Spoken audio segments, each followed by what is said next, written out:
everyone, and welcome back to my channel. I know I have done a sit down video in a little bit. Also, I got new glasses, wearing a new t-shirt. I'm feeling a bit fresh in today's video. Anyways, as you guys know, over the summer I've really gone into reading. So in today's video I want to rate all the books I've read this summer. I'm just gonna rate it like 1, 2, 3. 1 would be that I could have went without reading it. 2 would be that I did like the book, you should check it out. And 3 would be like, you need to read it now. I have 9 books to show you today, including the 2 books that I'm still currently reading. The first book I want to share that I vividly remember, I read this book maybe in 2 days. I really wanted to keep reading it. And this book is Love and Gelato by Jenna Evans Welch. It's paperback, my favorite. Honestly, to find this book, to add it to my TBR, I originally just searched in Google books set in Italy, fiction books set in Italy. I like reading fiction. Anyways, I really enjoyed this book. It's like a cute little romance set in Italy, and I really like reading it. It was a little bit slow at the beginning, but once it gets to the middle to the end, it was pretty good. I didn't really want to set it down. So for this book, if you I'd say it's a YA romance. If you like that kind of thing, I'd give this one a 3 out of 3. I would definitely read this book again. I would definitely recommend it to someone that's looking for this kind of story.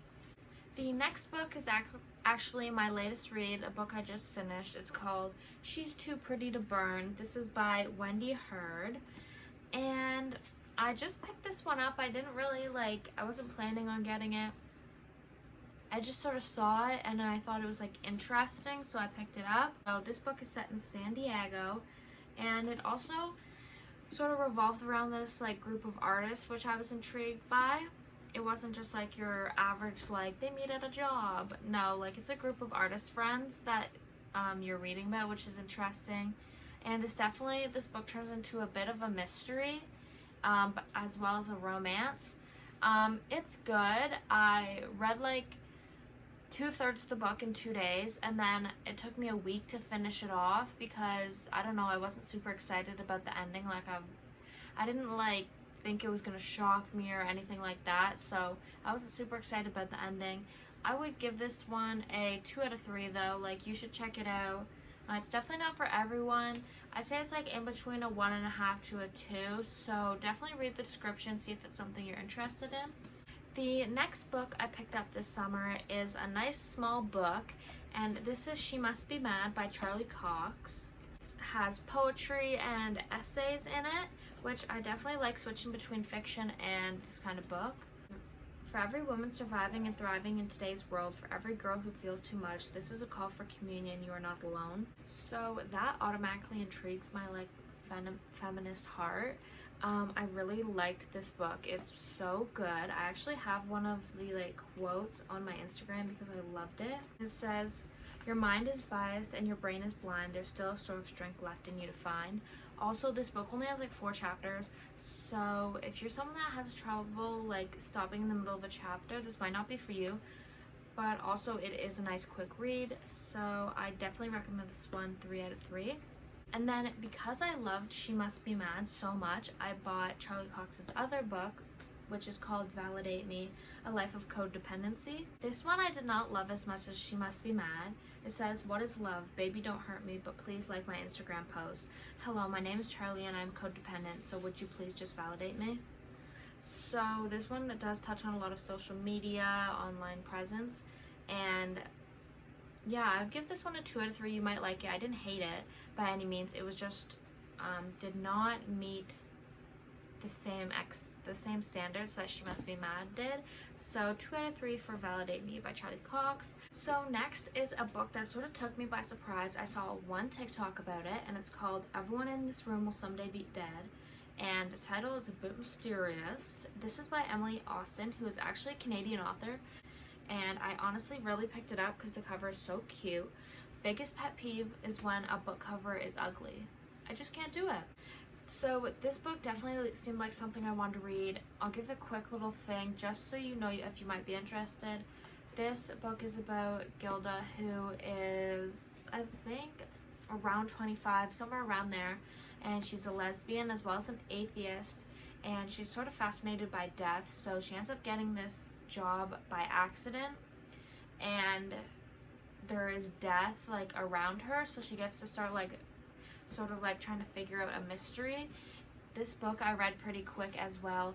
It's a really good book that I was not intending to like, or I really didn't know if it was going to be on my alley, but it is. I really like this book. Excited to see what else Emily Austen comes out with. So I definitely recommend Everyone in This Room Will Someday Be Dead. It's also a comedy if you like that. A poetry book I read this year is I Would Leave Me If I Could by Halsey. I love Halsey. I love her music. Some of these poems in here I really liked. Some of them I didn't really like, but it was very vulnerable. So it really is up to interpretation by the reader if you like this book or not. My favorite poem, if you want to go check it out online or you have the book, my personal favorite poem is Wish You the Best. It's on page 20. So this book I would give 2 out of 3. Maybe a 1 if you're not a huge Halsey fan, because it is like really personal. So if you don't really like Halsey, there's not really a point of reading it. But I personally did enjoy it. It was a nice quick read. Another book that I read this year that if you want to check it out, I have a reading vlog about this book on my channel. It is Daisy Jones and the Six by Taylor Jenkins Reid. It is really a Taylor Jenkins Reid summer. I am still really interested in reading Malibu Rising, but the summer is sort of gone now, so I'm not 100% sure when I want to read that. But Daisy Jones and the Six, I was so excited because I love movies about like movies from like the 80s, 60s, 70s, like that kind of era. This book is set in the late 60s. So, and it's about a rock band. I love those kind of movies. So I was like, I should really like this. It's raved and raved and raved about on TikTok. I also think that's a bit of the downfall and why I didn't 100% love this, because I went into it with expectations. But overall, the ending really did sell me. I loved the ending on this book. I think it's up to the reader to decide if this is like a 10 out of 10 read for them, because some people do really, really love it and say it's a life-changing book. Personally, for me, it was not life-changing, but I definitely give this book a 2 out of 3. Like, you should check it out because you might have the opportunity to love it and love it.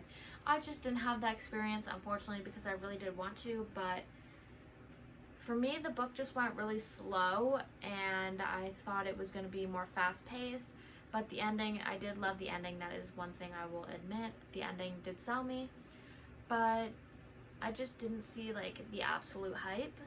And onto the 2 books I'm currently reading. The first one is Everything I Know About Love by Dolly Alderton. Dolly Alderton is a UK author, and I actually think she has a new book out, so maybe I'll check that out. But this book is all about all essays and like life stories, stuff like that, which can be fun to read. It's definitely a nice break from the fiction. I've highlighted a few things. I think this is the first book that I've started to annotate, and I highlighted, but I found the reality of boys to be slightly disappointing. That's just like complete facts, but I do enjoy this book so far. It's a nice thing to just be able to pick up and put down whenever I want. I do like this book. It's definitely fun. It's a bit different because they're a UK author. Everything's so different, and like just some of the words she uses is different, stuff like that, but it is very humorous. So this one, definitely a 2 out of 3 as well. I think a lot of people could like this.